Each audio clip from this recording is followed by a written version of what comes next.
Hello friends, welcome है आपका मेरे यूट्यूब चैनल में। तो आज का टॉपिक है हमारा हाइपरटेंशन। हाइपरटेंशन क्या होता है, पहले तो मैंने इसका इंट्रो लिखा है। इस क्वेश्चन ये 15 मार्क्स का क्वेश्चन आप इस तरीके से अटेम्प्ट कर सकते हो जैसे मैंने लिखा है। तो इंट्रोडक्शन में लिखा हुआ है hypertension called high blood pressure. पहले अगर बात करें हम हाइपरटेंशन की, तो हाइपरटेंशन होती क्या है, जो आर्टरी के अगेंस्ट में जो प्रेशर राइज होता है pump during pumping the blood, जो हार्ट प्रेशर जिस प्रेशर से ब्लड भेजता है और वो प्रेशर किसके अगेंस्ट में लगती है, वाटर आर्टरी वॉल के अगेंस्ट में, तो उसी को हम हाइपरटेंशन कहते हैं। तो यहाँ पे हमने कम्युनिटी हेल्थ नर्सिंग का हाइपरटेंशन लिखना है। तो यहाँ पे मेनली बस आपने बताना है कि हाइपरटेंशन क्या है। Hypertension called high blood pressure, it is non communicable disease. ये चैप्टर ही है नॉन कम्युनिकेबल डिजीज़ का, जिसमें मैंने पहले आपको प्रोग्राम्स ही डाल दिए हैं। तो उसी का एक पार्ट है ये हाइपरटेंशन, जिसको नॉन कम्युनिकेबल डिजीज़ बोलते हैं। बहुत क्रॉनिक नॉन कम्युनिकेबल डिजीज़ हो सकता है। इसको साइलेंट किलर भी बोलते हैं, क्योंकि ये बहुत सारे बॉडी पार्ट्स को डैमेज कर रहा होता है विदाउट शोइंग एनी सिम्टम्स। तो हाइपरटेंशन क्या है, एक हाई ब्लड प्रेशर के नाम से इसे नॉर्मली जानते हैं। नॉन कम्युनिकेबल डिजीज़ है, जिसको साइलेंट किलर भी कहा जाता है, क्योंकि ये बॉडी पार्ट्स को डैमेज कर रहा होता बिना किसी सिम्टम्स शो किए। डेफिनेशन क्या है, हमारा डेफिनेशन है hypertension is a continuous rise in blood pressure above 140/90 mmHg on 2 और मोर डिफरेंट रीडिंग। जब भी हम चेक करते हैं 1 से 2 बार और उस टाइम पे systolic pressure 140 and diastolic pressure 90 आए, तो इसको हम बोलते हैं हाइपर टेंशन या फिर राइज इन ब्लड प्रेशर। अगर कंटिन्यूअस बीपी आपका बढ़ता जा रहा है, जब भी 1 से 2 बार दिन में आप चेक कर रहे हो और हर बार आपका बीपी बढ़ा हुआ आ रहा है, तो इसको बोलते हैं हाइपरटेंशन। ओके, अगर आपको अपने साइड से डेफिनेशन लिखना है, वो जो हम मेडिकल सर्जिकल नर्सिंग में पढ़ते हैं कि जो प्रेशराइज होती है against the wall is called hypertension, वो भी आप लिख सकते हो। साइलेंट किलर लिखना है वो भी लिख सकते हो, it's a part of non communicable disease. और बीपी जो भी है, ban continuous rise in blood pressure above 140/90 mmHg, ये भी आप डेफिनेशन अपने अकॉर्डिंग भी लिख सकते हो।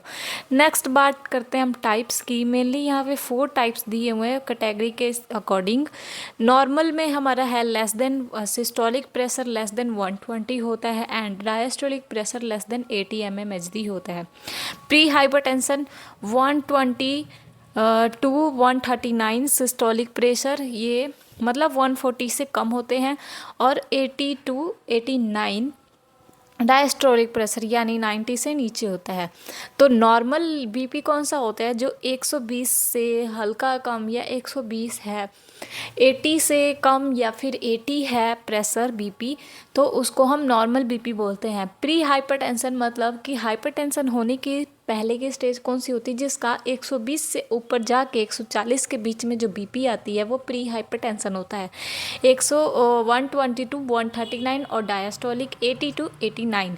नेक्स्ट है हमारा जब हाई ब्लड प्रेशर की बात करें तो 2 स्टेजेस इसमें दी हुई हैं। स्टेज 140 टू 159 यानी 60 से नीचे, और डायस्टोलिक 90 टू 99 यानी 100 से नीचे की बात कर रहे हैं। तो स्टेज 1 में जो आपका सिस्टोलिक प्रेशर है वो 140 से 159 के अराउंड में होती है एंड डायस्टोलिक प्रेशर 90 टू 99 के बिटवीन होता है। तो और सेकंड स्टेज की बात करें तो सेकंड स्टेज में 160 मोर देन 160 भी हो सकता है आपका, और डायस्टोलिक प्रेशर 100 मोर देन 100 भी हो सकता है। तो कैटेगरी के हिसाब से आपका 4 है, normal, pre hypertension, stage 1 and stage 2।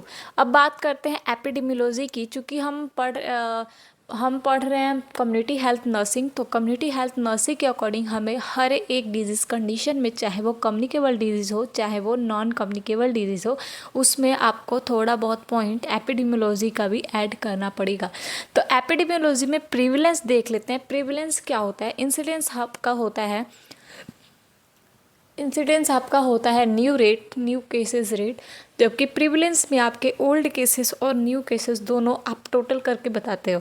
तो यहाँ पे प्रिवलेंस में दिया हुआ है 25 to 30% एडल्ट्स में हाइपरटेंशन पाया गया है, और 50% से ज़्यादा जो ओल्ड एज पीपल होते हैं, एल्डर पीपल होते हैं 60 ईयर वाले या फिर मोर देन 60 ईयर, उनमें पाया गया है।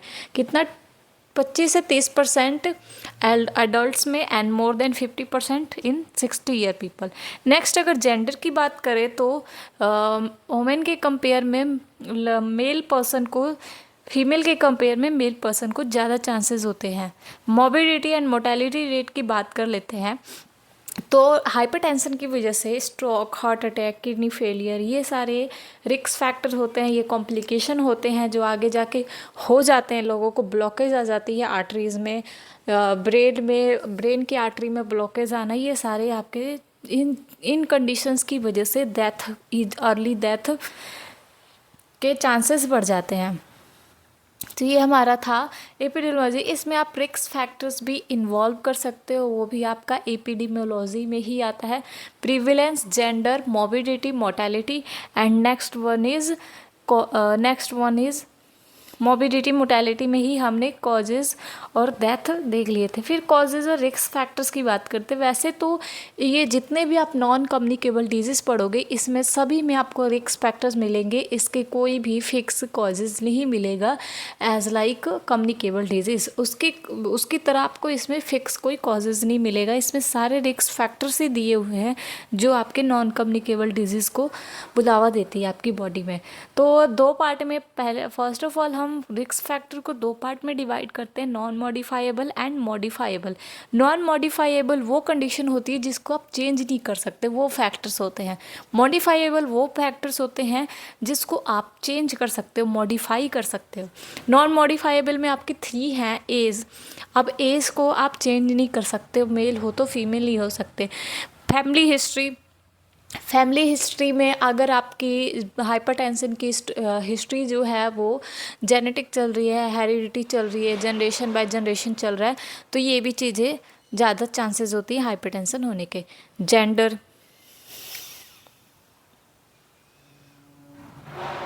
हम चेंज नहीं कर सकते,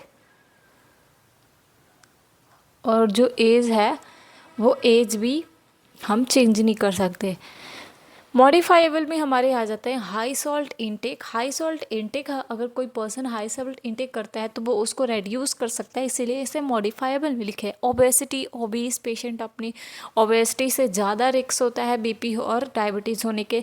लैक ऑफ एक्सरसाइज, कोई फिजिकली एक्टिविटी नहीं है, diabetes, unhealthy diet, smoking, alcohol consumption, ये सारी चीज़ें हाइपरटेंशन को बुलावा देती हैं।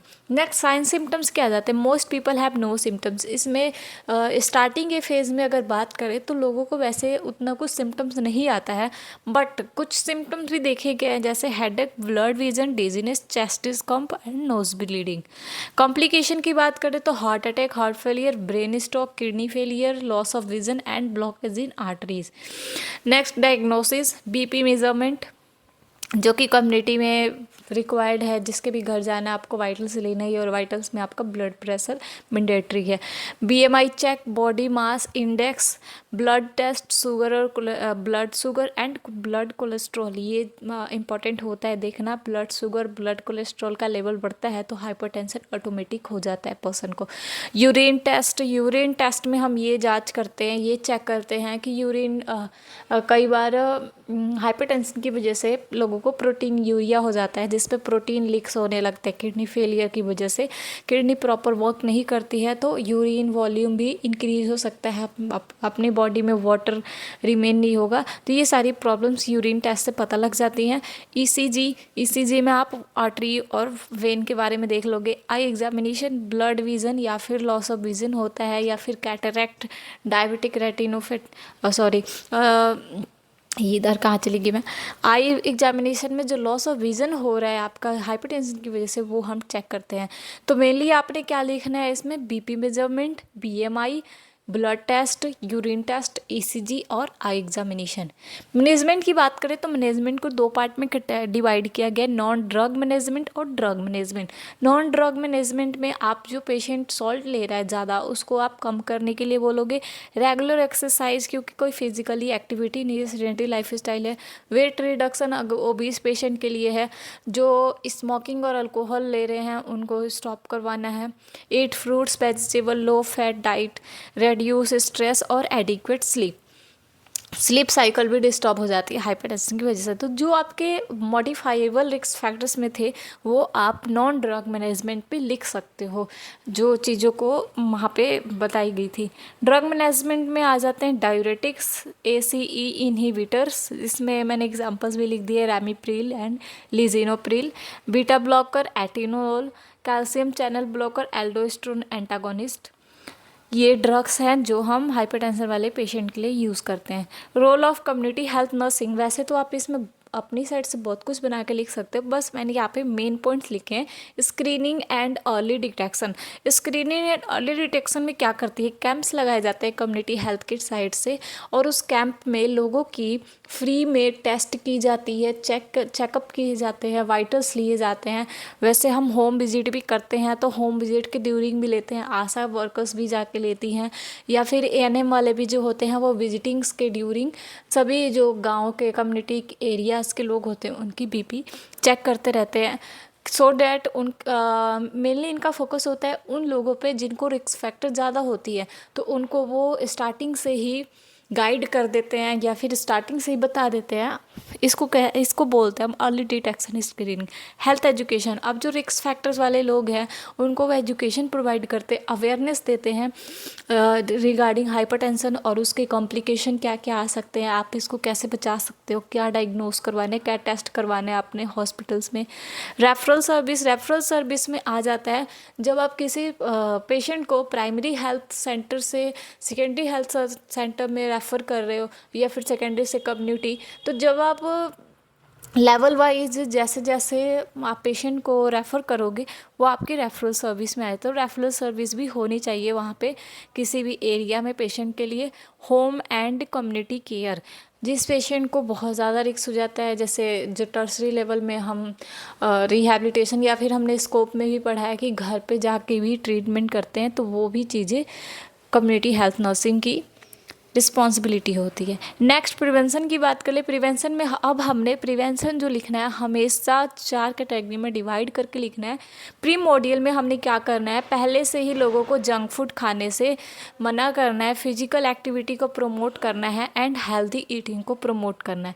सेकेंड है प्राइमरी, इसमें हेल्थ एजुकेशन देना है लोगों को, स्क्रीनिंग करनी है, रिस्क फैक्टर्स को कंट्रोल करना है। सेकेंडरी में उनके टेस्ट करने हैं, चेकअप्स करने हैं और अपने ट्रीटमेंट प्रोवाइड करना है। टर्सरी में अपने पेशेंट को, अगर स्ट्रोक पेशेंट है तो उसको नॉर्मल करने की पूरी कोशिश करनी है, काउंसलिंग देनी है, लॉन्ग टर्म ट्रीटमेंट चलता रहता है। तो हमने मेनली इसमें हाइपरटेंशन में देखा क्या, इंट्रोडक्शन, फिर हमने बात की डेफिनेशन की, फिर इसमें टाइप्स थे जिसमें हमने 4 कैटेगरी देखी, normal, pre hypertension, stage 1 and stage 2। उसके बाद हमने एपिडेमियोलॉजी की बात की जिसमें 4 पॉइंट्स थे, prevalence, gender, morbidity, mortality, 3 points, prevalence, gender, morbidity and mortality. Risk factors भी इन्वॉल्व कर सकते हो, 4 पॉइंट हो गया।